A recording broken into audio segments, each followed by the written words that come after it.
За одоо ингээд тухайн яг байрны эзний хостын нэрээр ингээд бүртгэл үүссэн байгаа. Тэнгүүт одоо яг та өөрийнхөө байрууд дээр хэрхэн ингээд календарын өдрүүдэд ингээд зааж өгөх вэ гэхээр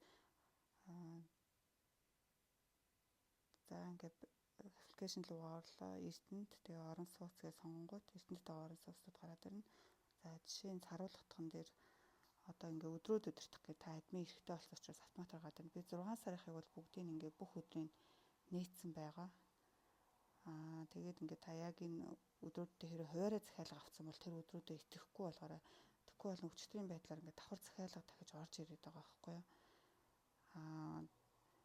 Одоо бол би ингээ нээсэн 7 сараас бол та өөрснөө ингээ захиалга авах боломжтой өдрүүд өөрснөө дараа л нээчих. Ногоо нь одоо захиалга авна. Итгэхгүй өдрүүд нь болохоор ингээ захиалга авах боломжгүй гэсэн үг. Аппликейшн дээр. За ингээл хадгалахаа дараа л болчихно. За нөгөө одоо нэг хүн дээр жишээ нэг хоёр байр байлаа гэхэд те нөгөө байран дээр нь жишээ нь бас ингээд юуг нь оруулаад өгсөн байгаа би. Эрхийн.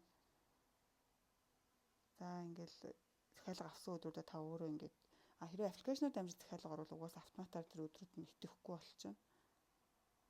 За ингээ хадгалах төвчийг заавал дарчиж энэ өдрүүд нь итгэвч болно. Эсвэл бүх өдрөө устгахыг үл цэвэрлэхээ дараад яг өөрөө захиалга авах боломжтой өдрүүдэд нээгээд өгч болно. За ингээл